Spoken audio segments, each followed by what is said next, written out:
This is the mike from Oliz store. मैले चाहिँ ओलिज स्टोरबाट माइक मगाएको थिएँ, त्यो चाहिँ आइसकेको छ। Let's unbox. यहाँ चाहिँ राखेको, यहाँ चार्ज हुँदैछ। यो यसमा यहाँ राखिसकेपछि यो चार्ज हुँदैछ। राख्न पनि सिम्पल छ, अब सट्टै यहाँ राख्ने बित्तिकै आफै अडिन्छ। अनि यसलाई चाहिँ एकछिन पर्नु चार्ज गरिदिउँ एकछिन। यो छ, यो चाहिँ अब यहाँ थिचिरहेपछि चाहिँ यहाँ बोल्छ। यसलाई चाहिँ यहाँ जोडौँ पहिला हामी चाहिँ।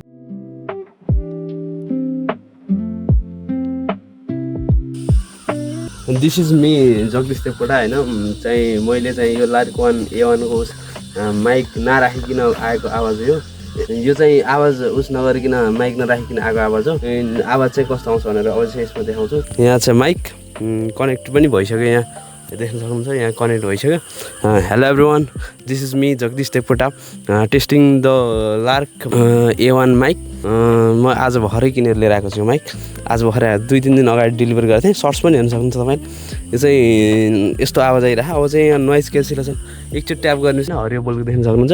हरियो बोलिसकेपछि चाहिँ यहाँ चाहिँ यस्तो नोइज आएको थियो भने पनि हटिसक्यो, मेरो मात्रै आवाज आउँछ होइन। अब चाहिँ म यसलाई चाहिँ पफ लगाएर चेक गर्छु। अनि चाहिँ यहाँ मसँग पफ छ होइन। यहाँ चाहिँ मैले राखेँ पफ। यो चाहिँ यस्तो गर्ने बित्तिकै मिल्दो रहेछ। अनि दिस इज पफ लगाएर चाहिँ अलिकति केही क्लियर आउँछ होला। अनि चाहिँ मसँग चाहिँ यो छ हाउस। अब चाहिँ यहाँ मैले चाहिँ यहाँ राख्छु मेरो भेस्टमा। अनि चाहिँ भेस्टमा राखेपछि यस्तो आउँछ होइन, बवाल देखिरहेको होला। ओके, मलाई चाहिँ यो सबै युज गर्दाखेरि त राम्रो लाग्यो। माइक चाहिँ दामी छ होइन। माइकको अनबक्सिङ भिडियो चाहिँ यति नै थियो। Thank you for watching guys. अब चाहिँ बवाल क्लियर भोइसमा चाहिँ मेरो भिडियोहरू आउँछ, तपाईँले चाहिँ हेर्नु होला, सपोर्ट गर्नु होला। Thank you guys, by by.